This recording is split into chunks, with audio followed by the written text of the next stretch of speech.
G'day guys, MFWest here, and today we have a Mythic Skolex guide. Now I did promise you guys that I'd be showing you more boss kills and boss guides. I used to do it in previous tiers, and that's coming back this tier. So this is for Mythic Skolex. We got it very quickly after the Unity legendaries came out.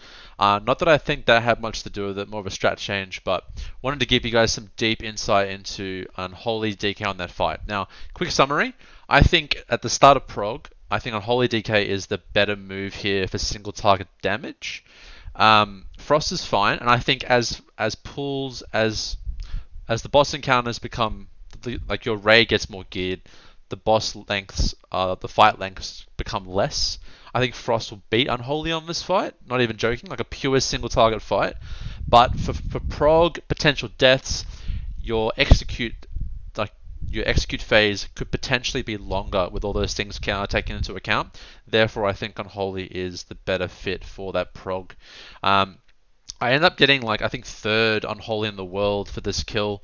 I get a PI at the end, which helps, and I'm going to be breaking down my entire mindset, how I do this fight, the small micro things that many of you potentially are doing or not doing at all, which could honestly help you so much for your prog.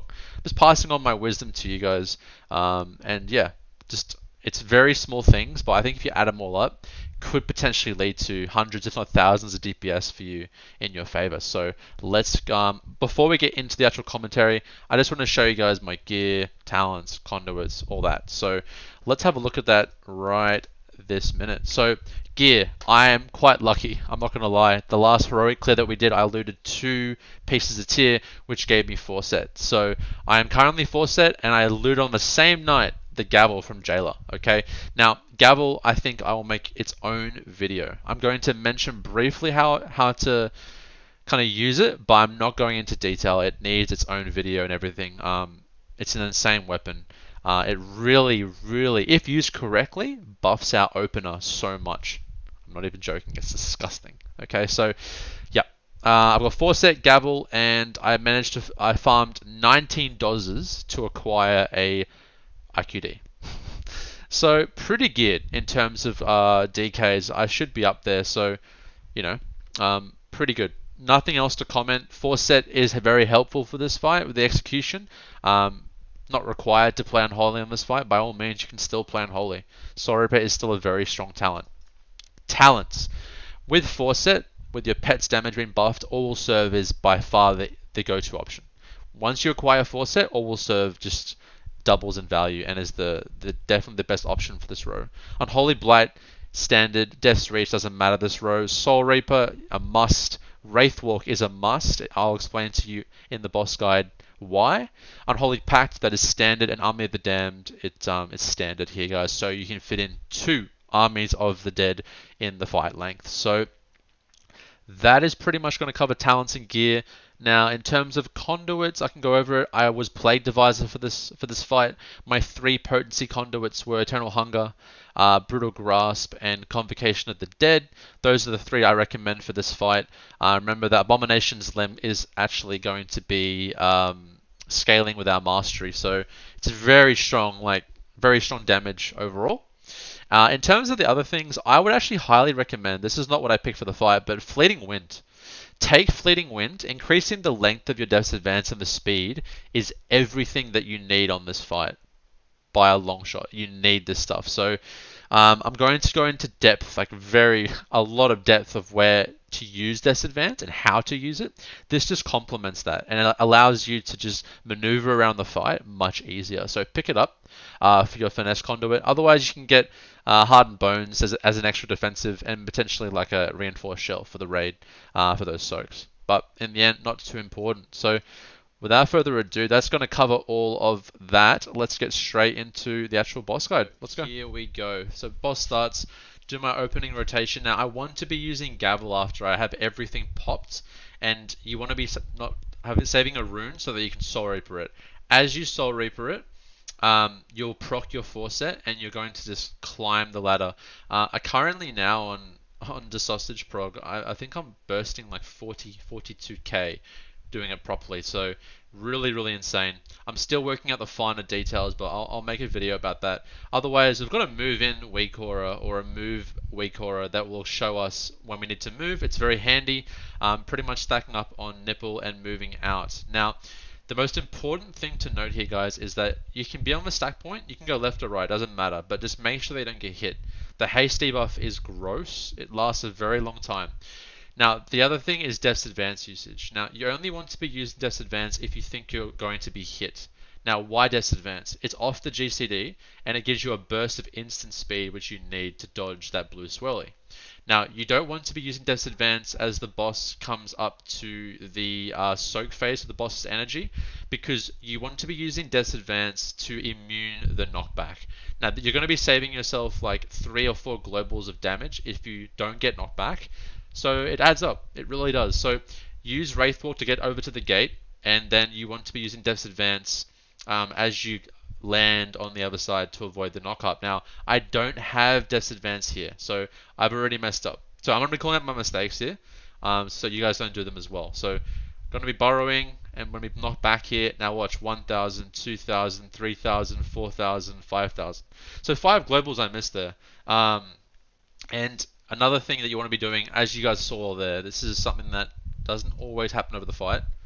My pet, as a PvPer, my pet leap on my pet is not on automatic cast. I'd recommend that you guys manually pet leap your pet as you guys do it as well.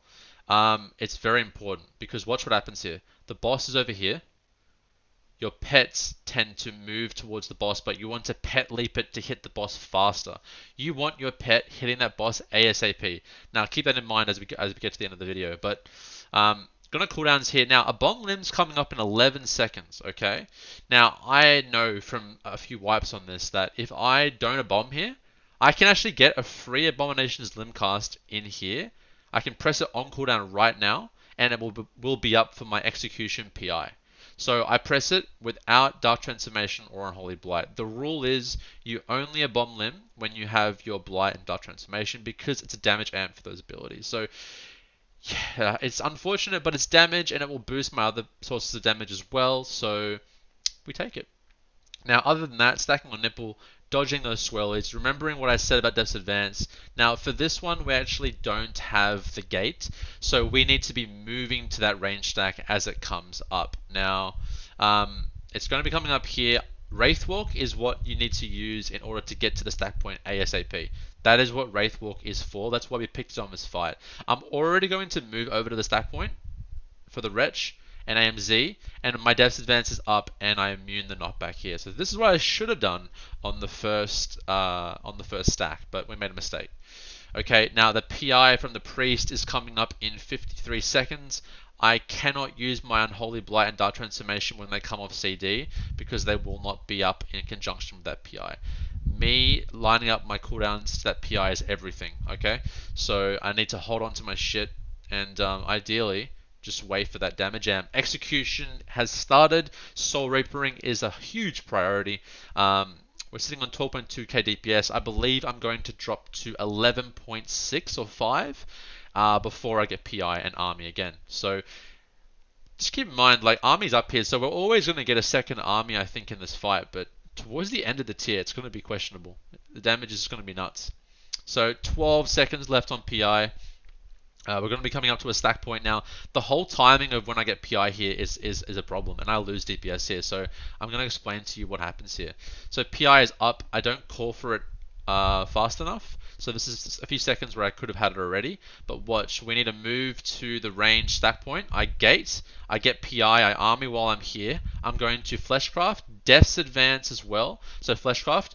Now, one of the huge things here, the Fleshcrafting is amazing, right? Because you're stopping damage, you're getting Absorb Shield. For some reason, my pets lag a little bit and don't follow the boss when he burrows. Watch this. Watch my pets over here. Look how far the boss traveled for this. I'm losing around 3 globals here on my pet, hitting the boss here. So I should have pet leaped way earlier. So if you guys really want to micro, spam your pet leap when the boss erupts out of the earth. That will tell your pet that he needs to leap to the boss ASAP. Therefore, more pet uptime on the boss. My army's procced. My gavel, I actually think I kind of misused my gavel here. So gavel procs, but I don't have a Soul Reaper for it. But it doesn't matter. I have the damage amp from pressing Soul Reaper on the boss. I kill it and I get that damage boon. Now I'm going to climb here, guys, to 12.6k and pretty much sustain there within Soul Reaper range. So yeah, huge damage boost with the PI army combination with the bomb limb, all your cooldowns, and the boss melts. We do not have a single death going into this end of the boss, so the boss dies very fast. It's a very quick boss, guys. Like, when this boss gets towards the end of the expansion, it's going to be gross. Now, I choose to stay on the left of this breath, and then just kind of stay out there. Now, this is the biggest mistake I've done in the fight, right here. So I am too scared to move out because I think the frontal will hit me and I'll die. I should have moved out towards here, guys. I should have moved out towards over near these two circles. You can stand in the green, like these little circles. I call them green. You can stand in those and avoid the blue swirlies because I lose globals here without this haste. So I potentially could have had hundreds, 300s, 400s DPS back on the meters there, but I messed up. So I got hit by a double swirl. Lucky to be alive, to be honest. But yeah, that's a mistake on my part. So the biggest mistake of the fight right there, and that's just not understanding where I can actually move. So if you have to dodge a swirl, step in a blue puddle. It's fine. It honestly is fine. But the boss dies. We finish up on 12.5k. I believe at the time it was rank 3 Unholy DK out of like, what, 60 or 70? Not many DKs, Unholy DKs in general. And at the time it was up there with Frost DKs. So Unholy, definitely viable on this fight in the right circumstances. But as I said, I think as the expansion goes along, the fight lengths shorten. Potentially Frost could be the winner here. But all depends. That is going to be the video. Thank you very much for watching. I hope this was insightful for you guys and it helps you with your guild's prog. Have an awesome day. MFWest out. Peace. Please give the video a thumbs up. See yous.